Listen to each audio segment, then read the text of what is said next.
Hello friends, आप सभी का स्वागत है अपने यूट्यूब चैनल रमन सिन्हा के साथ। तो आज मैं ग्रुप डी का सेट लेके आया हूँ, प्रीवियस सेट जो पूछा हुआ क्वेश्चन है उसका डिस्कशन करेंगे। उससे क्या क्या क्वेश्चन आने की संभावना है आपके एग्जामिनेशन में वो देखेंगे। और यकीन मानिए, अगर आप अभी तक मेरा चैनल को लाइक नहीं किए, सब्सक्राइब नहीं किए तो सब्सक्राइब कर लिए और लाइक कर लिए। यकीन मानिए इस बात का कि जो भी क्वेश्चन का एक पैटर्न होता है, ट्रेंड होता है, वो हम आप लोग के साथ डिस्कस करते हैं। तो देखेंगे, एक एक करके क्वेश्चन चलेंगे, डायरेक्ट ज़्यादा बात नहीं करेंगे। देखिए, क्वेश्चन पहला पूछा प्रीवियस क्वेश्चन में, बर्नौली का प्रमेय किससे संबंधित है। तो देखिए, बर्नौली का प्रमेय ऊर्जा संरक्षण से संबंधित है। मानिए मॉर्निंग शिफ्ट में ये पूछा, इवनिंग शिफ्ट में क्या पूछ सकता है, वो बताएगा कि पास्कल का नियम किससे संबंधित है। तो पास्कल का नियम दाब से संबंधित है। तो आपको देखना है, मैंने जब बर्नौली याद किया तो उसके साथ पास्कल जोड़ा, फिर आर्किमिडीज का सिद्धांत किससे संबंधित है ये पूछ सकता है।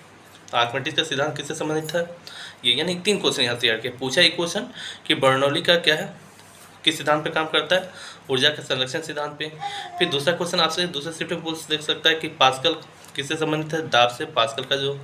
फिर आपसे पूछ सकता है ये आर्किमिडीज सिद्धांत क्या।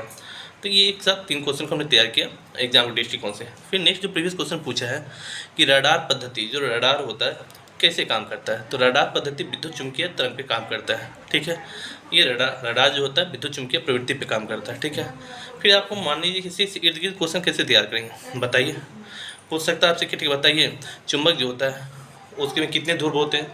तो चुंबक के 2 ध्रुव होते हैं, ठीक है, उत्तरी ध्रुव और दक्षिणी ध्रुव। 2 क्वेश्चन हो गया। अब उत्तरी ध्रुव की बात कर रहे हैं तो यहाँ से एक क्वेश्चन और पढ़ सकते हैं कि उत्तरी ध्रुव पर कौन गई थी। तो रॉबर्ट प्यूरी प्रथम कौन गई थी, रॉबर्ट प्यूरी कब गई थी, 1909 में। फिर से क्वेश्चन कर सकता है कि दक्षिणी ध्रुव में कौन गई थी। तो एमर्सन 1911 में।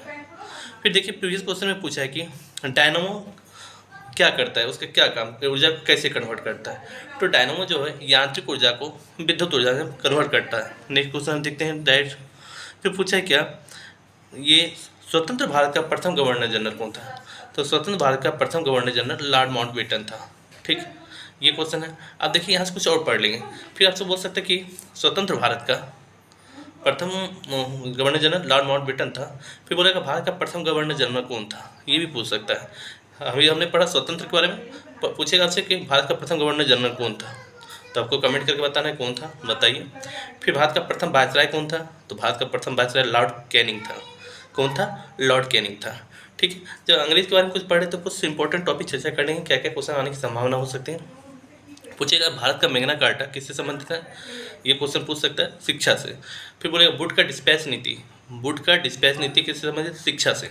प्रीवियस वीडियो मैंने चर्चा किया था। मतलब देखिए, हम वही डिस्कशन कर रहे हैं, वही आपके साथ चर्चा कर रहे हैं जो क्वेश्चन डायरेक्ट एग्जाम में आएगा। और बहुत क्वेश्चन तो बहुत है, लेकिन हम उसके इर्द गिर्द ही रह रहे हैं, ज़्यादा नहीं जाना है।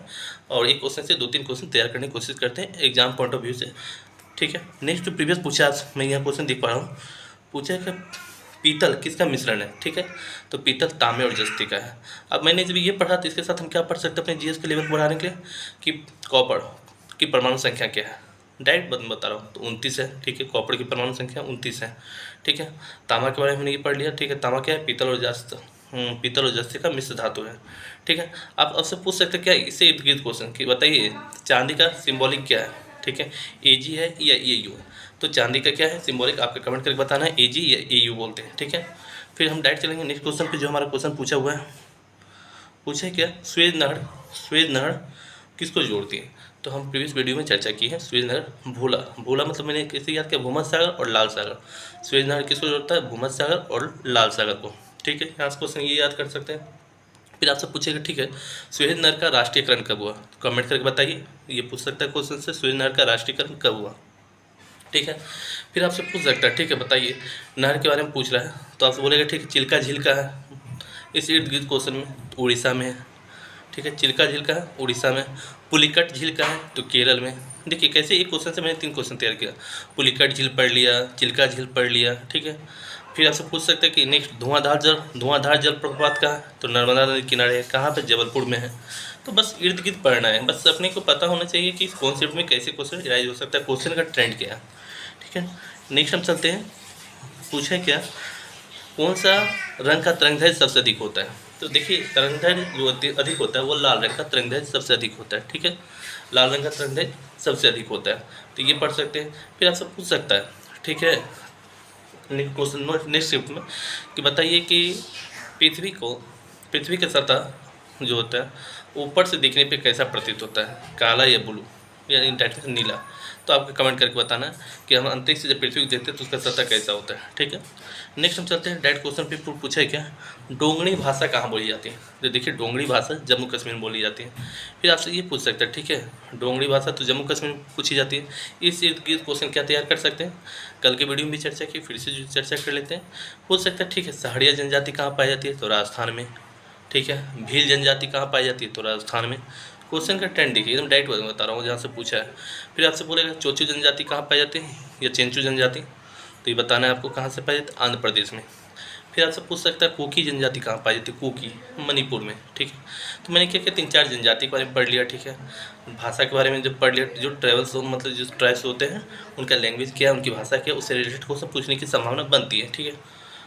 फिर पूछ सकता है औंग जनजाति कहाँ पाई जाती है, तो अंडमान निकोबार में, ठीक है। फिर नेक्स्ट क्वेश्चन चलते हैं डायरेक्ट। फिर पूछा है आपका क्या, मैटूर बांध किस नदी पर स्थित है, मैटूर बांध। देखिए मैटूर बांध जो है कावेरी नदी पे है, ठीक है। मैटूर बांध किस नदी पे, कावेरी नदी पे है। फिर पूछ सकता है नेक्स्ट स्टेप है टिहरी बांध, टिहरी बांध कहाँ, उत्तराखंड में, ठीक है। देखिए कैसे हमने जब पढ़ा कि मैटूर बांध कावेरी नदी पे, टिहरी बांध कहाँ, उत्तराखंड में है। ये पूछ सकता है, क्वेश्चन पूछने का ट्रेंड यही है, ठीक है। तो आप ध्यान रखेंगे क्वेश्चन कैसे पूछता है, पूछने का ट्रेंड क्या है, उसके अनुसार पढ़ेंगे। ये नहीं कि हम डीपली लेके बैठ जाएंगे कि पूरा सेट पढ़ रहे हैं, पूरा सेट रट्टा मार रहे हैं, कोई काम नहीं आएगा, फिर आप एग्जाम में कन्फ्यूज कर जाओगे। क्वेश्चन का ट्रेंड होना चाहिए, क्वेश्चन कहाँ से टच कर रहा है ये आपको आइडिया होना चाहिए, प्लस आपकी मेहनत होनी चाहिए, ठीक है। फिर नेक्स्ट चलेंगे। नेक्स्ट देखिए खेल से फिर पूछा है क्रिकेट खिलाड़ी शोएब अख्तर को क्या कहा जाता है। देखिए खेल से मैंने क्या बोला, जितने भी मेरा ये 12वां वीडियो चल रहा है आई थिंक, तो सारे वीडियो हम जब हम देखेंगे तो पूछता है खेल से क्वेश्चन से टच कर रहा है।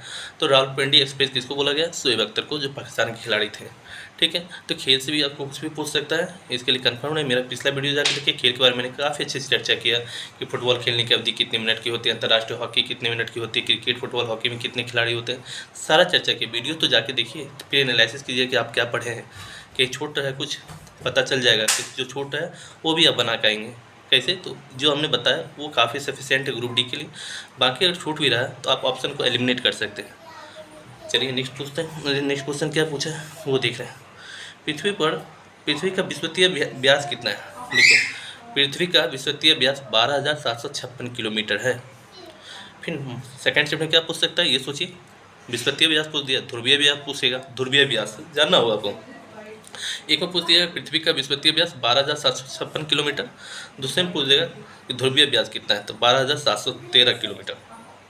ऐसे पढ़ने का तरीका होता है, यानी कि हम ये देख लेंगे कि दो संभावना एक क्वेश्चन से 2-3 क्वेश्चन क्या निकल के आ सकती है, जो हमारे एग्जाम पॉइंट ऑफ व्यू से हमारे लिए काफ़ी फ़ायदा होगा और एग्जाम हम क्रैक कर सकते हैं। और एग्जाम तभी क्रैक होगा जब आपको उस पर कॉन्फिडेंस होगा कि हमने जो जीएस पढ़ा वो मेरा सही है, प्लस हमको एलिमिनेट करने आता है। अगर ऑप्शन कुछ इधर उधर का भी रहा तो हम एलिमिनेट कर सकते हैं, अपनी प्रोबेबिलिटी को बढ़ा सकते हैं, जीएस को सही कर सकते हैं। तो जीएस पढ़ने का यही तरीका है। फिर देखते हैं नेक्स्ट पूछे क्या, जोग या गढ़सोप्पा जलप्रपात देखिए किस नदी पे है ये बताना। तो जोग या गढ़सोप्पा जलप्रपात किस नदी पे है। तो आई थिंक आपको ये कमेंट करके बताना चाहिए कि जोग और गढ़सोप्पा जलप्रपात किस नदी पे है, ठीक है। जहाँ तक मुझे इसके बारे में पता है ये कर्नाटक में है, और कौन सी नदी पे ये कमेंट करके बताइए कि जोग नदी किस पे है। फिर देखिए जब ये पढ़ रहे हैं तो आपसे जैसे अभी जस्ट मैंने चर्चा किया टिहरी बांध का उत्तराखंड में है, ठीक है। आपसे पूछ सकता है, ठीक है, ये टिहरी बांध उत्तराखंड में, ठीक है। सतलज नदी कहाँ बहती है, तो पंजाब में बहती है। ये सिंधु नदी कहाँ बहती है, तो ये सब क्वेश्चन है। जब नदी की बात करेंगे सिंधु नदी, ब्यास नदी, रावी नदी, ये सब पढ़ के जाना है कि सिंधु नदी से क्या क्वेश्चन आ सकता है, ब्यास नदी से क्या आ सकता है, रावी नदी से क्या आ सकता है। ये एक्सपेक्टेशन मत रखिए कि आपसे पूछे गंगा नदी के बारे में, क्योंकि जो काफ़ी फेमस है उससे क्या पूछे, वो तो लगभग 90% लड़का अटैम्प्ट कर ही देंगे, 99% अटैम्प्ट कर, तो वो आपको साउथ नदी की तरफ ले जाएगा, कभी इधर पंजाब की तरफ हिमालय के क्षेत्र में ले जाएगा। तो ऐसे आपको टॉपिक वाइज पढ़ना है, तभी आप सही कर पाएंगे और आपकी रिजल्ट लग पाएगी, नहीं तो बनना था बड़ा मुश्किल है। फिर नेक्स्ट देखते हैं। पूछा है, देखिए मैंने अपने वीडियो में जितने वीडियो चर्चा किया, मैं क्वेश्चन का ट्रेंड यही देख रहा हूँ कि मुगल काल से क्वेश्चन टच करता है। आज इसी मुगल काल की कड़ी में इसने पूछ दिया न्याय की कुर्सी किसे कहा गया। तो देखिए न्याय की कुर्सी जहांगीर को कहा गया, ठीक है, न्याय की कुर्सी जहांगीर को, ठीक है। अब देखिए क्या है, पूरा कहेगा कि ठीक भारत में मुगल साम्राज्य कब स्थापित हुआ, तो 1526 में हुआ था, ठीक है। 1526 में। फिर क्या किसने किया, तो बाबर ने किया। बाबर को क्या बोलते हैं, जहरुद्दीन को उपाधि दिया गया, ठीक है। बाबर का बेटा कौन था, हुमायूं था। हुमायूं का बेटा कौन था, अकबर था। अकबर का बेटा कौन था, जहांगीर था। जहांगीर का बेटा कौन था, शाहजहाँ था। शाहजहाँ का बेटा कौन था, औरंगजेब था। औरंगजेब कब मरा, 1707 में, कहानी खत्म। तो ये एक मतलब बताया कि एक वंशावली बताया कि मुगल काल में, ये इंपॉर्टेंट टॉपिक है, यहाँ से पढ़ सकते हैं। फिर बहादुर शाह द्वितीय के बारे में भी पढ़ सकते हैं, अकबर द्वितीय के बारे में भी पढ़ सकते हैं। तो ये सारी चीज़ें कहीं फिर मुगल सम्राट में क्वेश्चन आपसे पूछ सकता है कि दासगढ़, तीर्थगढ़, जजियागढ़ किसने समाप्त किया। बार बार मैंने सब वीडियो में चर्चा किया कि आपको याद हो जाए।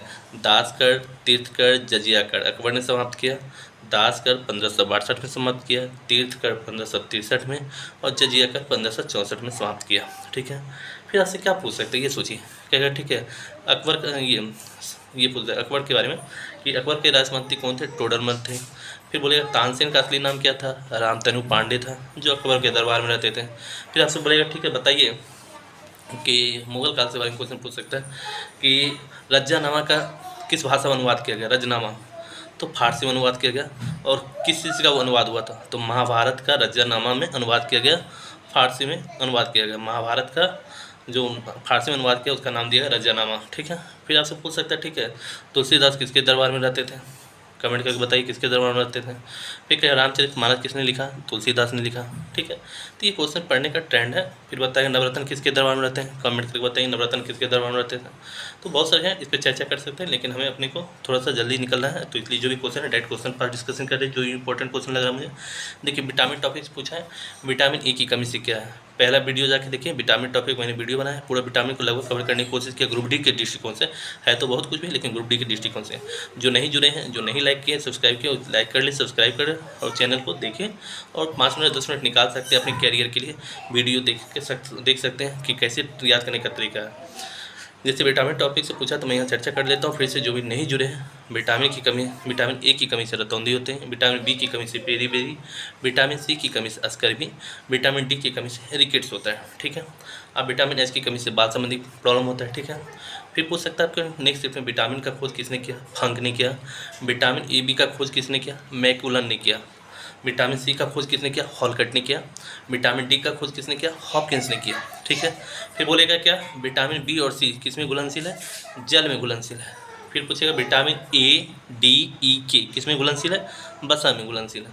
फिर आपसे पूछ सकता है ठीक है चींटी में कौन सा अम्ल पाया जाता है, तो फॉर्मिक अम्ल पाया जाता है। घास में कौन सा अम्ल पाया जाता है, बेंजोइक अम्ल पाया जाता है। तो ये पढ़ने का तरीका है, ठीक है। नींबू में कौन सा अम्ल पाया जाता है, बताइए साइट्रिक अम्ल पाया जाता है या कुछ और पाया जाता है, बताइए कमेंट करके। नींबू में तो ये है, अम्ल का पीएच मान कितना होता है, 7 से कम होता है या 7 से ज़्यादा होता है, कमेंट करके बताइए। अम्ल का पीएच मान कितना होता है, तो 7 से कम होता है, और क्षार का 7 से ज़्यादा होता है, ठीक है। तो ये पढ़ने का तरीका है कि हमने जब कोई भी एक टॉपिक उठाया उसे करते करते 10 क्वेश्चन के बारे में बोल दिया, तो 10 क्वेश्चन बोल दिया, तो 10 क्वेश्चन से डिस्कशन किया तो 10 दाएँ लगभग 100 क्वेश्चन का डिस्कशन कर रहे हैं, ठीक है। तो फिर देखते हैं नेक्स्ट पूछा जो क्वेश्चन मैं देख रहा हूँ, पारादीप बंदरगाह कौन से तट पे है, तो पारादीप बंदरगाह उड़ीसा में है और ये पूर्वी तट पे है। फिर आप सेकंड स्टेप में पूछ सकते हैं कंडाला बंदरगाह कहाँ है, कंडाला बंदरगाह तो गुजरात में है। कंडाला बंदरगाह को क्या ज्वारिया बंदरगाह कहा गया, हाँ या नहीं, कमेंट बताइए, ठीक है। आपसे पूछ सकते हैं कोरमंडल तट पूछ दिया, ठीक है, पूर्वी भाग में है, ठीक है। पारादीप बंदरगाह कहाँ, उड़ीसा में है, पूर्वी भाग में है, ठीक है। कंडाला कहाँ है, गुजरात में है, पश्चिमी भाग में, ठीक है। कंडाला किस सागर के किनारे है, अरब सागर किनारे या हिंद महासागर के किनारे, बता सकते हैं, कमेंट करके बताइए। तो आप बताइए, ठीक है। नेक्स्ट देखते हैं। फिर पूछा है कि अंत्योदय का विचार सर्वप्रथम किसने दिया, तो अंत्योदय का विचार सर्वप्रथम जयप्रकाश नारायण ने दिया। जयप्रकाश नारायण का एक अपना विरासत है, बिहार की क्रांति में उन्होंने जयप्रकाश क्रांति जो है वो जयप्रकाश की जो क्रांति है वो बिहार में उसका अलग छवि है और बिहार में वो काफ़ी पूजनीय है, तो उनका एक योगदान है बिहार की राजनीति में। तो ये है जयप्रकाश नारायण ने क्या दिया था, अंत्योदय का विचार किसने दिया, जयप्रकाश नारायण ने दिया था, ठीक है। फिर नेक्स्ट क्वेश्चन हम दिखाएं कि क्या पूछा है, मैसूर का महान मुस्लिम शासक कौन था। देखिए मैसूर का महान मुस्लिम शासक टीपू सुल्तान था। टीपू सुल्तान जो था मैसूर का महान शासक था। मैसूर कहाँ पड़ता है, कर्नाटक की साइड में पड़ता है, ठीक है। टीपू सुल्तान के बारे में भी अलग अलग है। श्रीरंगपट्टनम की संधि किसने किया, टीपू सुल्तान ने किया था। किसके साथ किया, आपको कमेंट करके बताना है, ठीक है। तो ये तो और भी क्वेश्चन है, देखते हैं डायरेक्ट क्वेश्चन पे, क्योंकि टाइम का थोड़ा दिक्कत है तो हम ज़्यादा टाइम नहीं दे पाएंगे जो सेट में है, उसके अनुसार हम डिस्कशन कर लेते हैं। और अभी का रात्रि लगभग 11 साढ़े 11 बज रहा है, तो मैं आपके सामने आया हूँ क्योंकि मैं गैप नहीं करना चाहता हूँ जो अपना वीडियो बना रहा हूँ, क्योंकि आप लोग की तरफ से मुझे काफ़ी सपोर्ट मिल रहा है। लगभग मेरा व्यू 10 दिन में 12 दिन में लगभग मैंने लगभग 2000 व्यू उड़ा लिया, तो ये मेरा अचीवमेंट भी है और आप लोग का भी थोड़ा सा ये बोल सकते हैं कि आप लोग का योगदान है कि हमें मोटिव कर रहे हैं और हमारे साथ जुड़े हुए हैं और हमें काफ़ी मतलब सराहा रहे हैं हमारे वीडियो को, तो काफ़ी अच्छा लग रहा है। इस सब के लिए आपको थैंक्स, मैनी मैनी थैंक्स। और एक दो क्वेश्चन हम देख लेते हैं क्योंकि रात्रि साढ़े 11 बज रहा है, तो वो देखते हैं क्या क्वेश्चन पूछा है कि खैबर पास दर्रा बोलते हैं, खैबर दर्रा कहाँ है, तो पाकिस्तान में है। इस बार नेशनल लेवल का पूछ दिया, इंटरनेशनल लेवल का खैबर दर्रा कहाँ है, पाकिस्तान में। इस भारत की बात करेगा तो कहेगा नाथुला दर्रा कहाँ है, बताइए, सिक्किम में है। जेलेप्ले दर्रा कहाँ है, जेलेप्ले सिक्किम में है। बोमडिला दर्रा कहाँ है, तो अरुणाचल प्रदेश में है। ठीक है, आपसे पूछ सकता है, ठीक है। अब पूछने के लिए काराकोरम कहाँ है, तो जम्मू कश्मीर में है। बनिहाल दर्रा कहाँ है, जम्मू कश्मीर में है। तो जोजिला दर्रा कहाँ है, तो जम्मू कश्मीर में है। तो ये ऐसे पढ़ने का टॉपिक होता है कि एक टॉपिक उठाएं तो कम से कम 5-7 क्वेश्चन अगर उससे बन रहे हैं तो उसको तैयार कर लें, जो एग्जाम पॉइंट ऑफ व्यू से मेरे लिए काफ़ी सराहनीय होगा, मतलब काफ़ी अच्छा होगा और मेरा कॉन्फिडेंस लेवल काफ़ी बूस्ट हो जाएगा। तो देखिए होता क्या है कि रटा रटा है, किताब से आया है कोई आदमी, ठीक है, बोल रहा है ये हो रहा है, वो नहीं है। तो वो वीडियो से क्या है, सर के ऊपर चला जाएगा। जब आप देखेंगे ट्रेंड चलता है क्वेश्चन का, जब मैं एक ही चीज़ को जब टॉपिक करता हूँ उससे 10 रोज़ चर्चा करता हूँ तो आपके माइंड में बैठ जाएगा। वीडियो जब देखेंगे, अरे ये जो बंदा है जो मुझे बता रहा है, डिस्कशन कर रहा है, एक ही क्वेश्चन के इर्द गिर्द को बार बार घूम के जा रहा है, तो उससे आपका माइंड में बैठने की संभावना हो कि एक क्वेश्चन से ये 10 क्वेश्चन तैयार कर रहा है, कभी 2 क्वेश्चन तैयार कर रहा है, कभी 3 क्वेश्चन तैयार कर रहा है, और वो उसने और हमने वही तैयार किया है जो मुझे लगता है कि काफ़ी इंपॉर्टेंट हो सकता है एग्जाम दृष्टि से। बस डायरेक्ट एग्जाम क्रैक करना है तो वीडियो को देख सकते हैं, जीएस लेवल बूस्ट करना है तो भी वीडियो को देख सकते हैं, क्योंकि आपको एक आइडिया लग जाएगा कि हमें क्या पढ़ना है। ठीक है, जब तक आपको ये नहीं पता चलेगा हमें क्या पढ़ना है और क्या छोड़ना है तो रिजल्ट बड़ा मुश्किल है आज के डेट में, क्योंकि कंपटीशन बहुत ज़्यादा है। और सब जो स्मार्ट ढंग से पढ़ेंगे, जो स्मार्ट ढंग से सोचेंगे, जो एग्जाम हॉल में एक स्मार्टनेस दिखाएंगे, अपना क्वेश्चन अटैम्प्ट करने का क्या तरीका है, वही सक्सेस होंगे। तो आज के लिए मैं इतना ही, अपना वीडियो यहीं समाप्त करते हैं। नेक्स्ट इसका जो अगला सीरीज़ है, मतलब सीरीज ही बोलेंगे इसका, जो एक चला रहे हैं हम लगभग 20-25 सेट का प्रीवियस डिस्कशन करना चाहते हैं आप लोग के साथ, कि 20-25 सेट बना के मैं यूट्यूब पे डाल दूँगा, अपलोड कर दूँगा। तो इससे क्या होगा कि आप जब एग्ज़ाम जाएंगे तो एग्ज़ाम जाने से पहले 2 दिन वीडियो लगातार देख लेंगे, 25 प्रीवियस क्वेश्चन का डिस्कशन देख लेंगे, तो आपको पता चल जाएगा क्या पढ़ना है, क्या छोड़ना है, कहाँ से क्वेश्चन आएगा, बताने का तरीका क्या है, कैसे अटैम्प्ट करना। तो ये सारा चीज़ वर्णन मैंने किया है अपने वीडियो में। तो नमस्कार, आप लोग का धन्यवाद जुड़ने के लिए, धन्यवाद।